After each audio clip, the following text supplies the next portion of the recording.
Hello po sa inyo mga ka-Jansky, kumusta po kayo? At ngayong araw na ito ay meron naman po tayong bagong ibabahagi sa inyo na kung saan ito po ay mga simpleng paraan para mas lalo pa maka-attract ng good luck na yan sa saping yaman man o pananalapi. So bago po natin simulan ang anong ritual ay nais ko lang pong i-promote sa inyo mga ka-Jansky para po sa mga gusto ng mga pampaswerte sa inyong mga negosyo, sa inyong mga trabaho, sa inyong mga career, or kung kayo po ay mahilig maglaro ng anumang uri ng sugal, meron po tayong pampaswerte dyan. Para po sa mga interesado ay mag-PM lamang po kayo sa akin. So ngayong araw na ito ay tuturo po natin sa inyo ang isang pampaswerte na gamit po ang itlog. So kung kayo po ay mayroon pong gustong minamanifest, yung inaantay, pero ito po ay laging delayed, marami pong mga hadlang, ay feeling nyo po ay may mga negative energy o kamalasan na lamang po yung nakabuntot sa inyo. Halimbawa po, meron po kayong halimbawa inaantay na pera, pero hindi po nangyayari-yari dahil po meron pong hadlang. Okay? So, kung meron din po tayong gustong mangyari, ay pwede po natin gawin ang ritual na ito na tayo po ay malakas po ang ating paniniwala. Okay? Para ito po ay mag-work sa inyo.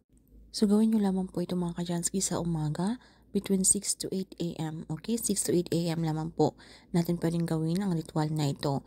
So, ito po ay gawin natin sa parte ng ating pamamahay na kung saan kayo po ay komportable.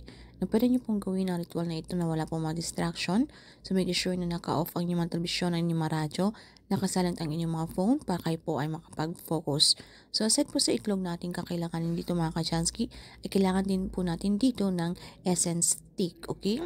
Yung incenso. Kasi habang ginagawa po natin ito, ay sindihan po natin yung ating mga incense sticks, okay? So kapag nasindihan nyo na, ay dito po kunin nyo po yung ating itlog at sulatan nyo po ito yung ating number na numero 4, okay? Number 4 mga ka-Jansky. Dahil ito po kasing numero 4 o number 4 ay ito po ay nagka-represent, okay? Ng North, South, East, and West, okay? So, ito po ay isulat natin sa ating itlog.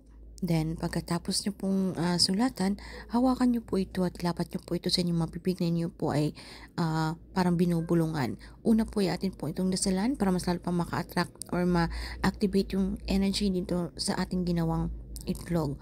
So kung kayo po ay Katoliko, isang ama namin at isang sumasampalataya ako. Pero kung hindi nyo naman kabisado at ang iba po ang inyong reliyon, pwede nyo pong sambitin ang inyong mga sariling dasal. Basta ang importante dito mga ka-Jansky, kayo po ay sincere, kayo po ay taos puso sa lahat ng bagay na ating hiniling dito kay universe. At pagkatapos mga ka-Jansky ay sambitin nyo na po ang inyong mga intensyon, okay? Yung inyong mga good intention lamang po ang inyong mga kahilingan. So kung alam nyo pong deserve nyo po ang bagay na inyong hiniling kay universe, ay wag nyo pong limitahan.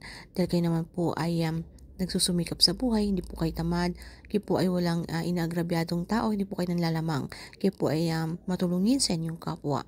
So kung alam nyo pong deserve nyo po ang bagay na yan, so huwag nyo pong limitahan at pagkatapos ay maging positibo, i-claim, i-affirm nyo na po sa inyong mga sarili ang mga swerteng darating na ito. Sambitin nyo lamang po ang ating mantra, thank you universe, now I'm ready to receive the blessings. At pagkatapos nito mga ka-Jansky, lumabas po muna tayo sa ating pamamahay. Tayo po ay tumayo sa badang silangan kung saan po tayo nasisikatan ng araw. At muli po ay tayo mag-visualize, tayo po ay mag-concentrate.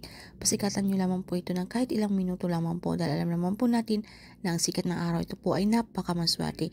Ito po ay galing sa kalikasan. Ito po ay nagbibigay sa atin ng liwanag at ito po ay sumisimbolo ng pag-asa. So pagkatapos po natin mag-concentrate, mag-visualize, doon po yung ating mga intensyon, sambitin or sa inyong mga isipan po na inyo pong sinasaisip na ito po ay mangyayari na, okay? So, talagang kiniklaim na natin, ini-affirm na natin yung mga windfall, mga swerte, hindi po natin inasahan na darating sa mga susunod na araw. At pagkatapos itong mga ka-Jansky, ay basagin nyo lang po itong ating itlog, okay? Basagin nyo po yung ating itlog dahil ito po kung ano man po yung mga negative energy o mga hadlang na yan sa mga swerteng darating sa inyo, okay? Ay ito po ay kanyang makontra. So dapat malakas po ang inyong paniniwala sa ganitong ritual dahil ito po ay para mag-work sa inyo. Dahil hindi po lahat ng taong gumagawa ng ganitong ritual ay hindi po ito tumatalab dahil po siguro sila ay nag-aalinlangan, sila po ay naku-curious lamang kaya nila ginagawa ang ritual na ito. Wala po silang 100% trust, believe in faith na ito po ay mangyayari. So pagkatapos nyo pong gawin ito, ay hayaan nyo lang pong maubos yung incense stick doon sa inyong bahay na inyong sinindihan. Ito rin po ay makakatulong para kung ano man po yung mga negative energy sa loob ng inyong pamamahay, okay?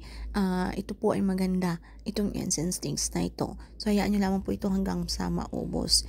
And then ipanatag, ano nyo lang po ang inyong mga sarili na huwag po kayong maging atat, na lagi nyo pong inaantay na bakit hindi pa po nangyayari ang mga swerte na yan. So dapat maging komportable lamang kayo na kung alam niyo pong deserve niyo ang bagay na yan, ibibigay po yan sa inyo ni universe. So dapat wag po tayong umupo na lamang po sa isang tabi, maging tamad na tayo at nag-aantay ng grasya. Hindi po ito ganun. So itong mga pampaswerte ito ay isang gabayo, inspirasyon lamang. So nasa atin pa rin po yung aksyon, pagpaplanong gagawin, kung paano pa po tayo mas lalong umangat. Nasa atin pa rin po yung effort mga kachansky. Dahil nasa atin pa rin po ang may control at tayo pa rin po ang gumagawa ng ating kapalaran. Nasa ating kamay ang mga tagumpay, ang ating tagumpay mga kachansky. So ayun lamang po, kung meron po kayong mga katanungan o hindi man masyadong klaro sa topic na ito, ay paki-comment na lamang po sa ibaba. Ayun lamang po mga kachansky, maraming salamat sa inyong lansang pagsuporta dito sa ating channel. I need to say bye now. Keep safe everyone. Bye mga kachansky.